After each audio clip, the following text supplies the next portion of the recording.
Good morning, students. Business Study Chapter 1 Nature and Significance of Management video number 5 है आपकी ये. इसमें coordination discuss करेंगे कि हम कोऑर्डिनेशन होता है क्या है बेटा. तो कोऑर्डिनेशन का अगर हम हिंदी में बात करें तो कोऑर्डिनेशन का मतलब होता है हिंदी में इसका समन्वय. समन्वय मीन्स तालमेल, आपसी तालमेल जो होता है वो कोऑर्डिनेशन कहलाता है. ठीक है.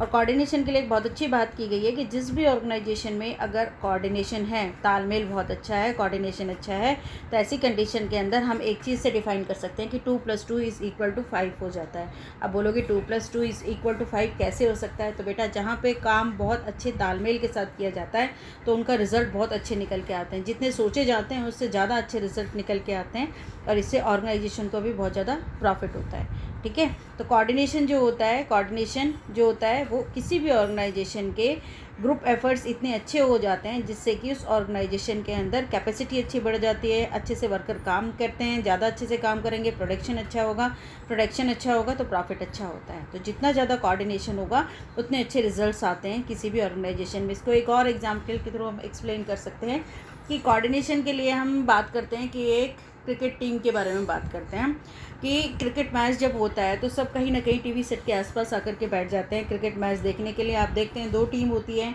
एक फील्डिंग कर रही है या बॉलिंग कर रही है और एक होती है जो आपकी बैटिंग कर रही है. ठीक है. तो जब बैटिंग कर रही है टीम उसमें 2 मेंबर्स होते हैं और उसमें कोई एक मेंबर अगर रन आउट हो जाता है तो उसका रन आउट क्या होता है, ये एक तरीके से उसका रन आउट जो होता है एक तरीके से पूरी टीम जितनी भी फील्डिंग कर रही थी वो उस टीम का ग्रुप पूरे एफर्ट्स होते हैं जिसकी वजह से वो रन आउट हुआ. किसी ने बॉलिंग की होगी, उसने हिट करके बॉल को मारा, किसी ने कैच की, किसी एक ने दूसरे को पास की, दूसरे से तीसरे को पास की और जिसके थ्रू वो जा करके कहीं ना कहीं रन आउट होता है. तो दैट इज़ कॉल्ड कोऑर्डिनेशन. मतलब उस पूरी टीम का सिर्फ और सिर्फ एक मोटिव था कि इस बैट्समैन को रन आउट करना, इसको आउट करना और सारे के सारे 11 मेंबर्स से जितने भी मेंबर्स होते हैं उस टीम के अंदर वो सारे मिल करके लगे होते हैं सिर्फ और सिर्फ उसको किसके लिए, आउट करने के लिए. और उनका ग्रुप एफर्ट्स ही होता है कि वो रन आउट हो पाता है. तो दैट इज़ कॉल्ड कोऑर्डिनेशन. ठीक है. कोऑर्डिनेशन मीन्स आपसे जितने भी लोग हैं आपस में सिर्फ मेन ऑब्जेक्टिव जो होता है उसके ऊपर सोच करके आपस में एक दूसरे के साथ तालमेल के साथ में एक दूसरे के साथ काम करते हैं. तो दैट इज़ कॉल्ड कोऑर्डिनेशन. ठीक है. तो कोऑर्डिनेशन की डेफिनेशन पे आते हैं हम. कोऑर्डिनेशन की डेफिनेशन का मतलब है कि coordination deal with the task of binding efforts in order to ensure successful attainment of an objective. कि कोऑर्डिनेशन जो है एक तरीके की डील है या टास्क है जो जितने भी ग्रुप ऑफ पीपल्स हैं ऑर्गेनाइजेशन में उन सब को एक साथ इकट्ठा करके बांध करके किसी उस ऑर्गेनाइजेशन के मेन ऑब्जेक्टिव को फुलफिल करने या उसको अचीव करने में लगा सकता है. तो कोऑर्डिनेशन जो होता है जितने भी ग्रुप ऑफ पीपल्स हैं वो सारे वर्कर्स हैं या जितने भी डिपार्टमेंट होते हैं सब मिल करके, जितने भी वर्कर हैं सब मिल करके एक साथ इस तरीके से काम करते हैं जिससे कि ऑर्गेनाइजेशन के गोल को सक्सेसफुली ठीक से अचीव किया जा सके. ठीक है बेटा. बात करते हैं नेक्स्ट इसके फीचर्स, कोऑर्डिनेशन के फीचर्स. तो मेन हम बात करें कोऑर्डिनेशन के 5 फीचर्स होते हैं. ठीक है. पहला फीचर है कोऑर्डिनेशन इंटीग्रेट्स ग्रुप एफर्ट्स. तो कोऑर्डिनेशन की अगर हम बात करें तो कोऑर्डिनेशन का पहला फीचर, इसकी डेफिनेशन जो होती है उसी में सारे इसके फीचर्स गिवन होते हैं. अगर हम डेफिनेशन ही बात करें तो डेफिनेशन के अंदर ये जितने फीचर्स हम डिस्कस करेंगे तो ये सब इस डेफिनेशन के अंदर गिवन है. और फीचर्स के बारे में बताइए बेटा आपको. फीचर्स जो होते हैं वो अच्छे फीचर्स भी होते हैं किसी भी एक टॉपिक के, सिर्फ कोऑर्डिनेशन की बात नहीं कर रही हूँ, तो किसी भी एक टॉपिक के अच्छे भी फीचर्स होते हैं और ख़राब भी फीचर्स होते हैं. उसके बारे में जो अच्छे फीचर्स होते हैं वो उसके मेरिट बन जाते हैं. ठीक है.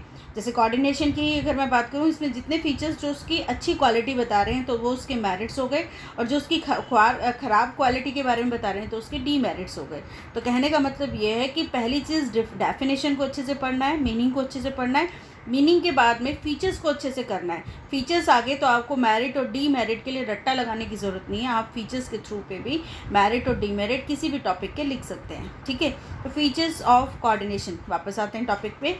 तो फीचर्स ऑफ कोऑर्डिनेशन की हम बात कर रहे थे. फर्स्ट इसका फीचर बोला गया कि कोऑर्डिनेशन जो है इंटीग्रेट ग्रुप एफर्ट्स. कि कोऑर्डिनेशन हमेशा ग्रुप एफर्ट्स के बेसिस पे होता है. ग्रुप एफर्ट्स हम बात ही कर चुके हैं कि किसी भी ऑर्गेनाइजेशन के अंदर ग्रुप ऑफ पीपल्स होते हैं, बहुत सारे एम्प्लॉयज़ होते हैं जो काम करते रहते हैं. कोई किसी पोस्ट पे होता है, कोई किसी पोस्ट पे होता है, लेकिन सबका मेन ऑब्जेक्टिव क्या होता है कि वही ऑर्गेनाइजेशन का जो ऑब्जेक्टिव होता है कि उस ऑब्जेक्टिव को अचीव करना. ठीक है. और कोऑर्डिनेशन क्या करता है इन सब के बीच में? Coordination provide direction to the group efforts and integrate into the purposeful activity. Coordination इसके लिए क्या कराता है? कोऑर्डिनेशन जितने भी ग्रुप ऑफ पीपल्स लगे हुए हैं उस ऑर्गेनाइजेशन में काम करने में, उन सबको एक सही डायरेक्शन बताता है, एक सही तरीके से काम करना बताता है, जिससे कि वो सारे मिल करके ऑर्गेनाइजेशन के जो मेन ऑब्जेक्टिव है उसको फुलफ़िल कर सके और वो बहुत अच्छे तरीके से अपने काम को कर सके। तो कोऑर्डिनेशन एक तरीके की डायरेक्शन देता है, इसीलिए कहा जाता है कि कोऑर्डिनेशन जो होता है, कोऑर्डिनेशन इंटीग्रेट ग्रुप एफर्ट्स होते हैं। बहुत सारे लोग होते हैं और उन सारे लोगों को एक साथ काम में लगाकर सही डायरेक्शन दे करके ऑर्गेनाइजेशन के मेन ऑब्जेक्टिव तो पहुंचाना होता है कोऑर्डिनेशन। ठीक है। Coordination ensure unity of action. Unity of actions कि हमें पता है किसी भी ऑर्गेनाइजेशन में डिफरेंट टाइप्स के डिपार्टमेंट होते हैं। ठीक है, डिफरेंट टाइप्स के डिपार्टमेंट्स होते हैं, डिफरेंट टाइप की पोस्ट होती हैं, कोई मैनेजर है, कोई लेबर है, हर एक तरीके की अलग अलग पोस्ट है, अलग अलग टाइप के आपके डिपार्टमेंट्स होते हैं।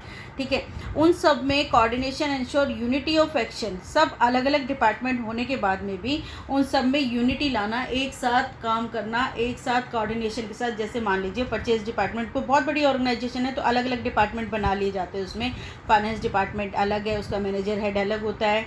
परचेज डिपार्टमेंट अलग है, उसका हेड अलग बना दिया जाता है। सेल्स डिपार्टमेंट का अलग बना दिया जाता है।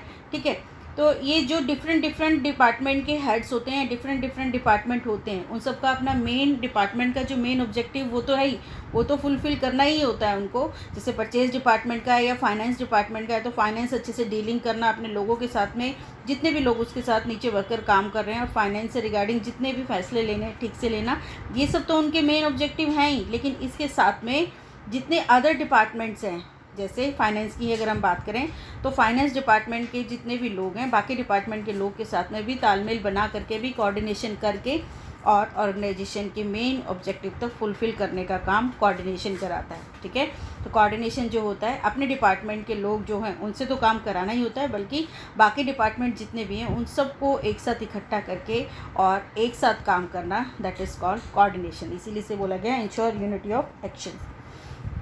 कोऑर्डिनेशन इज़ ए कंटिन्यूस और गोइंग प्रोसेस। कोऑर्डिनेशन के बारे में बोला है कि कोऑर्डिनेशन जो होती है आपकी कंटिन्यूस प्रोसेस होती है। कि अगर हम बात करें कि कोऑर्डिनेशन एक बार कर लिया तो बस काम हो गया, ऐसा कभी भी नहीं होता है। जब तक ऑर्गेनाइजेशन चलती है, बार बार जो काम होते रहते हैं, हर जगह हमें कोऑर्डिनेशन की ज़रूरत होती है। ये कंटिन्यूस प्रोसेस है, ये कभी भी ख़त्म नहीं होती है। ठीक है, ये नॉन स्टॉप चलती रहती है। कोऑर्डिनेशन की प्रोसेस जो है ये कभी भी ख़त्म नहीं होती है।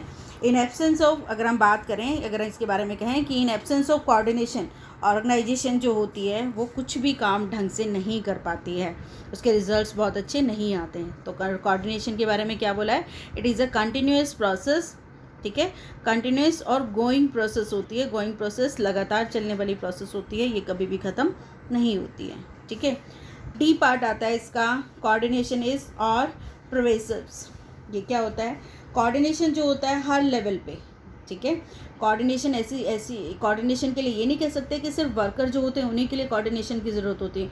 कोऑर्डिनेशन हर लेवल पर ज़रूरी होता है। हमने डिफरेंट टाइप्स के मैनेजमेंट पढ़े थे, डिफरेंट टाइप के लेवल ऑफ मैनेजमेंट पढ़े थे, top level, middle level, lower level, हर जगह, या फिर ग्रुप ऑफ वर्कर्स जो हैं, कहीं भी अगर हम किसी भी चीज़ की बात करें, हर जगह कोऑर्डिनेशन की ज़रूरत होती है। कोऑर्डिनेशन के बगैर कहीं पर भी काम नहीं हो सकता। अगर इसको हम एग्जांपल के थ्रू अगर हम बात करें कि मान लीजिए कि 4 डिपार्टमेंट है किसी भी एक बड़ी कंपनी के। ठीक है, 100 पीपल उसमें काम करते हैं डिफरेंट डिपार्टमेंट में। कोई प्रोडक्शन डिपार्टमेंट है, कोई फाइनेंस डिपार्टमेंट है, कोई मार्केटिंग डिपार्टमेंट है, कोई ह्यूमन डिपार्टमेंट है, अलग अलग डिपार्टमेंट में है। ठीक है, लेकिन इसमें क्या होता है कि every employees working with in each department.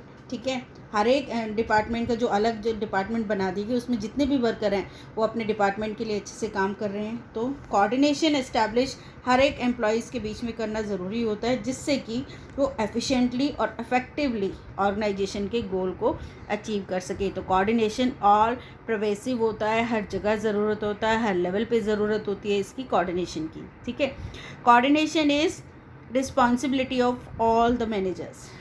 ठीक है, एक और फीचर आता है कि कोऑर्डिनेशन बनाता कौन है, कोऑर्डिनेशन की रिस्पॉन्सिबिलिटी है किसकी, कि कोऑर्डिनेशन कैसा होना चाहिए, अच्छा है बुरा है या कैसा बना हुआ है ऑर्गेनाइजेशन में, ये सारी की सारी रिस्पॉन्सिबिलिटी किसकी होती है, किसी भी ऑर्गेनाइजेशन की जो हेड होती है उसकी होती है, मीन्स मैनेजर्स की होती है। ठीक है, अगर हम डिपार्टमेंट हेड की बात करें, अलग अलग डिपार्टमेंट मिडिल लेवल पे जो हमने मैनेजर्स पढ़े थे तो डिपार्टमेंट हेड थे, तो हर एक डिपार्टमेंट के मैनेजर जो होता है अपनी अपनी उस डिपार्टमेंट जो भी उनका है, उनके जितने भी वर्कर्स हैं उनके बीच में कोऑर्डिनेशन बनाना उनका काम होता है।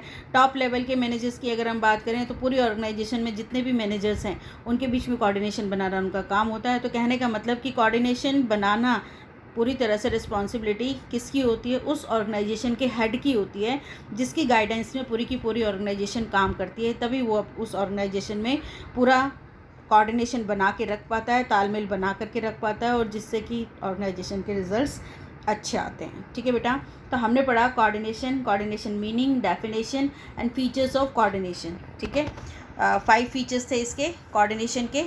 ठीक है, इनको 1 बाय 1 पढ़ लेना, नोट्स आपके पास ही हैं। ठीक है।